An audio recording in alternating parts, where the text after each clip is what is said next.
ये कहानी है मिड 1990s की फ्रॉम बल्टीमोर, एक ऐसा शहर जो ड्रग्स और क्राइम के लिए बहुत फेमस था। उसी शहर की गंदी और टूटी सड़कों पे एक बहुत ही लंबा चौड़ा मोटा सा आदमी जिसका नाम जो मिथेनी था, वो एक फास्ट फूड का स्टैंड लगाता था। उसका स्टॉल इतना फेमस था कि वीकेंड पे लोगों की लंबी लाइन लगती थी सिर्फ उसके बर्गर्स खाने के लिए। पर लोगों को ये नहीं पता था कि ये बर्गर्स में जो मीट यूज़ हुआ है वो किसी जानवर का नहीं बल्कि एक इंसान का है। और हमें ये लगता है कि आज की वीडियो देखने के बाद आप भी किसी अनजान स्टॉल में खाने से पहले 100 बार सोचेंगे। ये रियल स्टोरी है एक ऐसे कैनिबल सीरियल किलर के बारे में जो अपने विक्टिम्स का बर्गर बना के लोगों को बेच देता था। ये कहानी है जो मिथेनी की। जो का जन्म 2 मार्च 1953 इन मैरीलैंड में हुआ था। उसके टोटल 6 भाई बहन थे। अकॉर्डिंग टू जो, उसका बचपन बेहद मुश्किल और दर्दनाक समय से गुजरा था। उसका कहना था कि उसके पिता एक अल्कोहलिक थे और उसकी माँ अपने बच्चों पे बिल्कुल ध्यान नहीं देती थी। उसका पूरा बचपना एक घर से दूसरे घर में बीता था, living with different foster families. जब जो 6 साल का हुआ तो उसके पिता की कार एक्सीडेंट में मौत हो गई और अब 6 बच्चों की सारी जिम्मेदारी उसकी माँ पे थी। हमें ये नहीं पता इस स्टोरी में कितनी सच्चाई है, because according to Jo's mom he was lying. उनका कहना था कि वो कभी भी फॉस्टर फैमिलीज के साथ नहीं रहा है। But after death of Jo's father, Jo की माँ अपने बच्चों का पेट पालने के लिए एक नहीं बल्कि 2-3 नौकरियां करती थी, जिसकी वजह से ज़्यादातर वो घर के बाहर ही रहती थी। पर उनका कहना ये था कि उनके बच्चों के सर पे हमेशा छत रहती थी और वो कभी भूखे नहीं सोते थे। You know who to believe. जब जो 18 साल का हुआ तब उसने यूएस मिलिट्री ज्वाइन कर ली। जो का कहना था कि उसकी पहली पोस्टिंग वियतनाम में हुई थी, जो कि यूएस डिपार्टमेंट कंफर्म नहीं कर सका। पर हाँ, वो यूएस मिलिट्री में ज़रूर था, जहाँ उसे हेरोइन और कोकेन का एडिक्शन हो गया। जब जो आर्मी से लौटा तो उसने अपनी फैमिली से सारे कॉन्टैक्ट्स ख़त्म कर दिए और ड्रग्स के नशों में डूब गया। उस समय उसके पास रहने को भी कोई जगह नहीं थी, जिसकी वजह से वो फुटपाथ पे सोता था। 90 की शुरुआती दशकों में जो साउथ बल्टीमोर के स्लम्स और होमलेस पॉपुलेशन में अपने ड्रग अब्यूज़ और गुस्से को लेकर बहुत फेमस था। वहाँ पे उसका एक निकनेम था, टाइनी। प्रोफेशनली जो के बॉस का कहना था कि वो बहुत ही वेल मैनर्ड, डिपेंडेबल और स्मार्ट था। Actually he was able to hold a job as a forklift operator and a truck driver. Now let's fast forward few years. इस समय जो एक ट्रक ड्राइवर की नौकरी कर रहा होता है कि तब उसकी मुलाकात एक लड़की से होती है जो खुद भी एक एडिक्ट होती है। तो जो की मुलाकात इस लड़की से होती है और दोनों को एक दूसरे से प्यार हो जाता है और फिर शादी और दोनों का एक बच्चा भी हो जाता है। क्योंकि जो एज अ ट्रक ड्राइवर काम कर रहा होता है, इस वजह से वो अपनी फैमिली के लिए पैसे भी प्रोवाइड कर पाता है। उसका खुद का एक घर भी होता है, नॉट अ घर but kind of a small trailer. So अब वो एक छोटे से ट्रेलर अपने बीवी और बच्चे के साथ एक नॉर्मल ज़िंदगी गुजार रहा होता है। पर एक रात इन 1994 जब वो ट्रक से डिलीवरी करके वापस घर लौटता है तो वो देखता है कि उसका घर पूरा खाली हो चुका है। सारा फर्नीचर, कपड़े, pretty much everything was gone. और उसको उसकी वाइफ भी कहीं नहीं दिख रही होती है। बेसिकली जो की वाइफ उसे छोड़कर अपने बच्चे और सारा सामान लेकर भाग जाती है। जो वॉज फ्यूरियस। उसको बिल्कुल भी नहीं पता था कि उसकी वाइफ किधर है, कहाँ गई, किसके साथ गई और वो उसे कैसे कांटेक्ट करे। जो पूरे 6 महीने उसके वापस लौटने का वेट करता है पर वो वापस नहीं आती है और अब पानी जो के सर के ऊपर जा चुका होता है।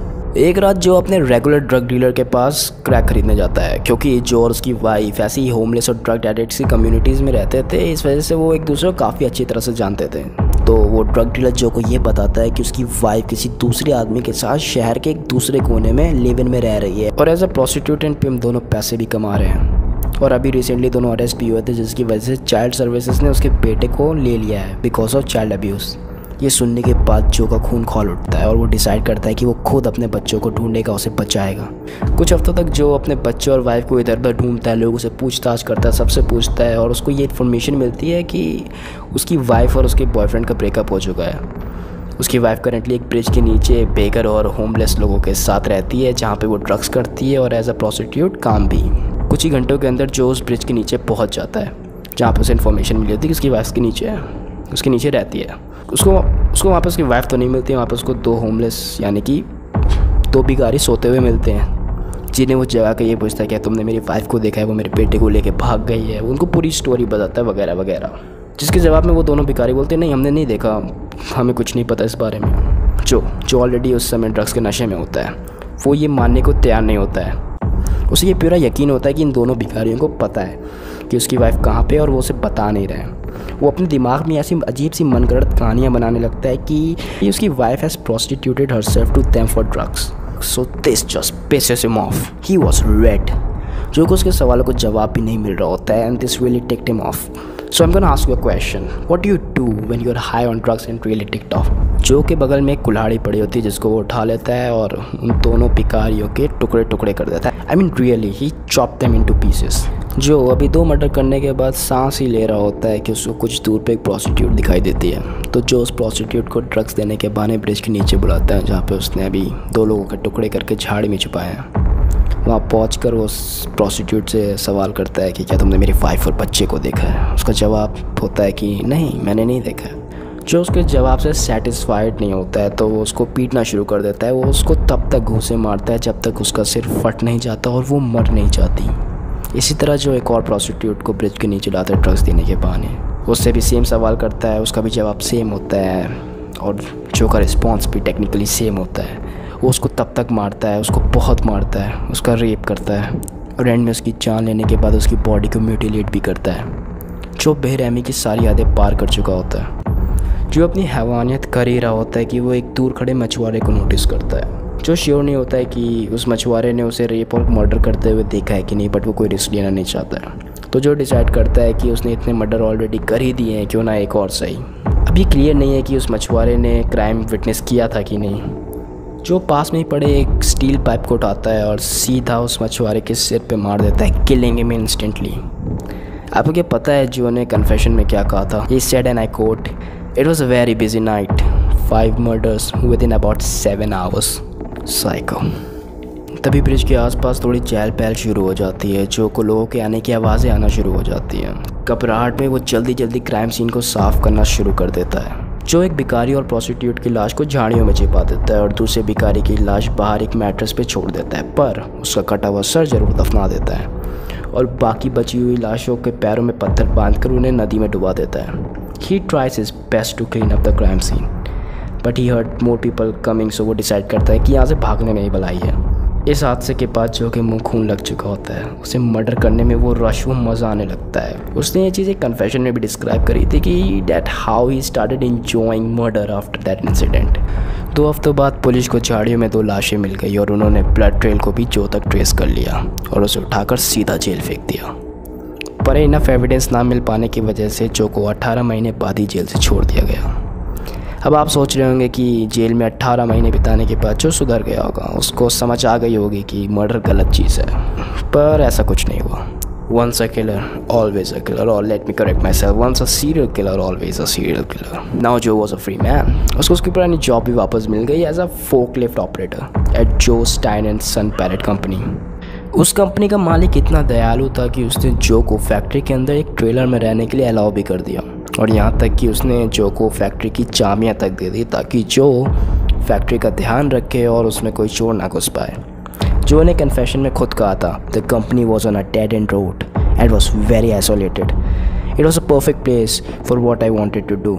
वो एक परफेक्ट प्लेस थी जो के लिए। जो ने उसी कन्फेशन में ये भी कहा था कि previous murders were crime of passion, but अब मर्डर करने में उसे मज़ा आने लगा था। उसको वो रश मिलने लगा था जो किसी भी ड्रग्स में नहीं था। जेल से छूटने के बाद जो ने एक पैटर्न बना लिया था जिसमें वो ड्रग एडिक्ट्स, होमलेस और प्रोस्टिट्यूट लड़कियों से दोस्ती करता था और उनके साथ ड्रग्स शेयर करने के बहाने उन्हें अपने ट्रेलर में ले जाता था, जहाँ पे वो अपने विक्टिम्स का गला घोट कर उनकी बॉडी को म्यूटिलेट करता था, उनकी बॉडी की चीड़ फाड़ करता था। वो अपने विक्टिम्स की बॉडी के टुकड़े टुकड़े कर देता था और उनकी कटी हुई बॉडी से मीट निकाल कर उन्हें एक अलग बर्तन में स्टोर करता था और बची हुई लाश को ट्रेलर के पास में ही गाड़ देता था, क्योंकि जो कि सारे विक्टिम एक गरीब और लो सोसाइटी के लोग होते थे। इस वजह से जब भी वो लापता हो जाते थे तो उनको कोई रिपोर्ट नहीं करता था एज अ मिसिंग पर्सन और पुलिस भी उन्हें नहीं ढूंढती थी। और इसी वजह से जो का ये खूनी खेल बहुत अच्छी तरह से चल रहा था। जो की लाइफ अच्छी चल रही थी। उसने सोचा कि फोकलिफ्ट ड्राइवर वाली जॉब के अलावा क्यों ना एक साइड बिजनेस स्टार्ट किया जाए, तो उसने एक बर्गर का स्टॉल खोल लिया। वो एक चलती सड़क के किनारे अपना स्टॉल लगा के राहगीरों को बर्गर्स बेचता था। I am sorry, human burgers बेचता था। And everybody loved it. Nobody complaint कि मीट ख़राब है और जो अच्छा खासा पैसा कमा रहा था। जो क्या करता था कि वो जो बर्गर्स में मीट लगता था उसमें वो अपने विक्टिम्स का मांस ग्राइंड करके मिला देता था। बेचने से पहले उसने खुद भी ट्राई किया था। उसका कहना था कि टेस्ट में कोई डिफरेंस नहीं था। कई हफ्तों तक जो अपने विक्टिम्स की बॉडी अपने कस्टमर के पेट में छिपाता रहा। कुछ हफ्तों बाद जो का सीक्रेट रेसिपी इंग्रेडिएंट यानी कि ह्यूमन मीट ख़त्म होने लगा। जो अपने ट्रेलर में दूसरी किसी ड्रग एडिक्ट को ड्रग्स देने के बहाने बुला के लाया, to fill up the shelves. जैसे ही वो लड़की अंदर आई, जो ने दरवाज़ा बंद करके उसके सिर पे जोर से रॉड मारा और वो लड़की गिर गई। जो को लगा कि वो बेहोश हो गई है, पर जैसे ही जो दूसरी तरफ मुड़ा वो उठकर ट्रेलर से भाग गई। जो कॉन्फिडेंट था कि उसने फैक्ट्री के बाहर वाला गेट लॉक कर दिया है और फैक्ट्री के अराउंड 10 फुट लंबी फेंसिंग है विद बार्ब वायर्स, वो जो नुकीले तारें नहीं होती हैं। लड़की का भागना नामुमकिन था, but luckily for the girl fence के बगल में ही लकड़ी के पैलेट्स पड़े हुए थे, जिसके ऊपर वो चढ़कर लड़की फेंस के उस पार कूद गई और एक ट्रक ड्राइवर को रोकती है, उसको पूरी घटना बताती है कि एक बंदा है उसको मारना चाह रहे हैं वगैरह वगैरह वगैरह, और उससे मदद मांगती है। ट्रक ड्राइवर उस लड़की को पास के ही गैस स्टेशन ले गया, जहाँ पे उसने पुलिस को कॉल किया, क्योंकि उस समय हर किसी पास मोबाइल फ़ोन्स नहीं होते थे। सो उसको पास के गैस स्टेशन पे ले गए, जहाँ पे लड़की ने पुलिस को कॉल किया। जैसे ही उस लड़की ने फेंस पार किया, जो को पता चल गया था गेम ओवर हो चुका है, और वो सही था। कुछ घंटों बाद पुलिस भी वहाँ पहुँच गई। जिस पुलिस ने जो को अरेस्ट किया था, उसने एक इंटरव्यू में ये बताया कि जब वो वहाँ पहुँचा तो जो बाहर ही बैठा हुआ था। पुलिस ऑफिसर ने जो को हथकड़ी पहना के कार में बैठाया, तो जो ने उस पुलिस ऑफिसर से कहा, you don't have to be scared. जिसके जवाब में पुलिस ऑफिसर ने कहा, don't repel, I am not. जिसके रिप्लाई में जो ने कहा, you ought to be. Police Jo को अरेस्ट करके जेल ले जाती है, और ये बात है 1996 की।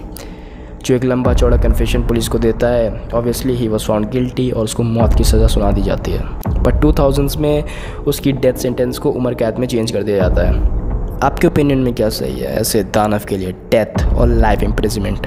To comment.